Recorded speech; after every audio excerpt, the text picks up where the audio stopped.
Welcome to my home. This is also doubling currently as my studio since I don't have other space set up just yet.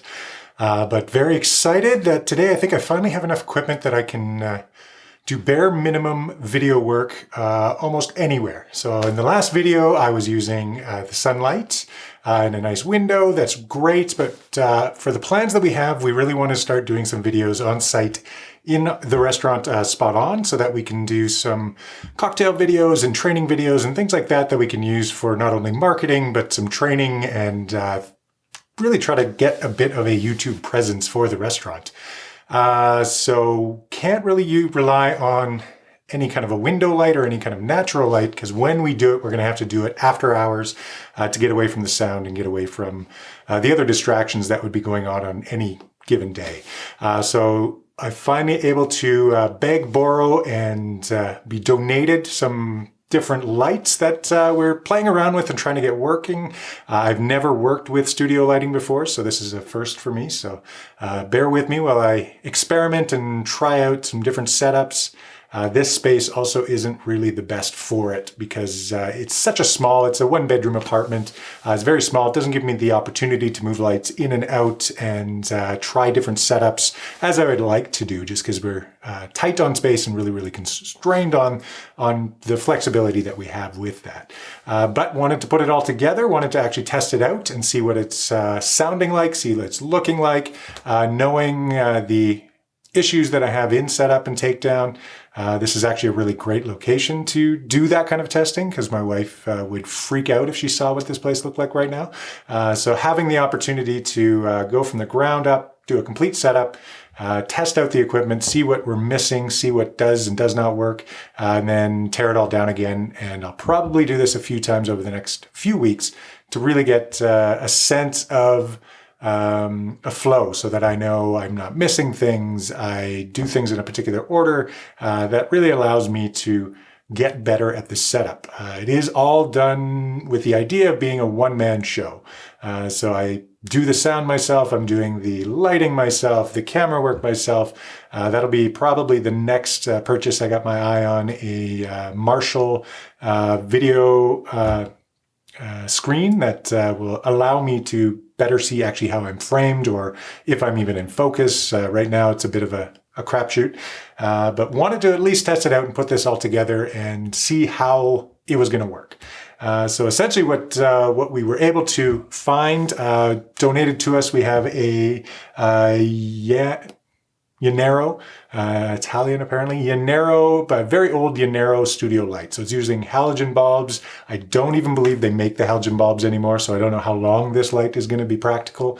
But I've done some little bit of research online, and there is a chance I can find some more bulbs at least for it to keep us going until I have the money to invest in something a little bit different.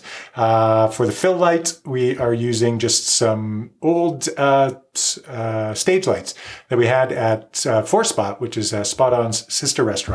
And they used to do a Soul Sessions music night, which they've since discontinued as it wasn't really driving the traffic they were hoping it would. But they had quite a few of these lights going around, so I wanted to kind of test them out and see if I could make use of them in this setup.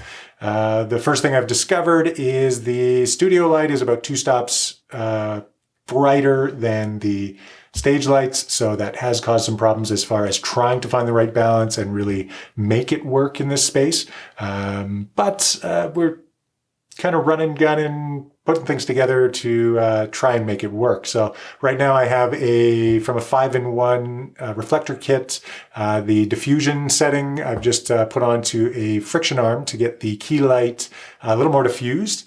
For the fill light, I've just put up a really cheap Walmart shower curtain that we're putting that through to give that diffusion, just to take away some of the hard light, the harsh light, and give us something to try, something to play with. I'm not totally sure I actually even have them pointed quite right. I think the angles are probably going to be off a little bit, but as a first kind of test, I just wanted to get it up, get it working. I think I've got about a 3-to-1, if everything is set up properly, 3-to-1 lighting ratio going right now. So yeah, that was kind of the last little bit. The lighting was the last little bit of equipment I needed to put together to really get this thing moving. I had some lighting equipment put together a couple of years ago, but it was all stolen. So I'm hoping better luck with this. And definitely going on a bit more of a cheaper route of what we can find donated, what we can find given to us at this point before really investing a lot into lighting. We're not making any money off of these. This is just a no budget kind of production that we're trying to do the best that we possibly can with it.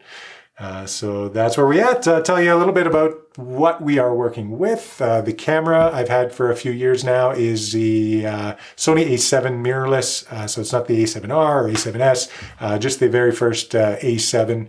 I've got the Zeiss 55mm 1.8 on there as the lens, which actually I really like, especially when I'm farther away from my background, like I was in the previous video. You get a lot of good kind of depth of field, the blur in the background, and separation there. So the lens I've been really happy with, and I think it's been something that's really helped. Then previously I've been trying with it was just a Rode on-camera microphone that was very cheap. I had done some videos with Bill, the owner of both 4Spot and Spot On, to do try and get some stuff out on Instagram, and found the sound was just terrible. And so we really only did 1 or 2 videos before we scrapped it, and we'll probably try and get back into that. So since then I picked up the Samsung CO2 microphone, which is, I believe, a super condenser microphone to help get closer and some better sound so that it isn't as tinny, I guess. We'll see actually how it works. It's a little farther away from the last time I tested this and in a much closed off space. So I'll be interested to see if we're getting some room echo or how that's going to work. We've got that feeding into the Tascam 60D2, which is our recorder. And then we're going to be syncing up audio afterwards and trying that out. So with some pretty basic equipment, cheap lights that we begged, borrowed, and stole. Well, we didn't actually steal any. We now kind of have a bit of a studio coming together. So the next step, we're going to do some on-location stuff at Spot On to do our video on some cocktail, which will be the first, and then also some training videos. Eventually, we want to convert part of the space that's in 4Spot's basement into a bit of a studio so that we can do some more regular videos and things, and without having to worry about the restaurant being closed or other distracting noises, deliveries and things going on in the background. So in the meantime, today was just about trying it out, putting it all up, testing it from the ground up and seeing what roadblocks I run into, what mistakes I'm making, try and make a bit of a list so that moving forward I can be a bit more consistent about doing these videos and getting better at experimenting with the lighting and the everything else that goes along with it. So with that, that's going to be a wrap.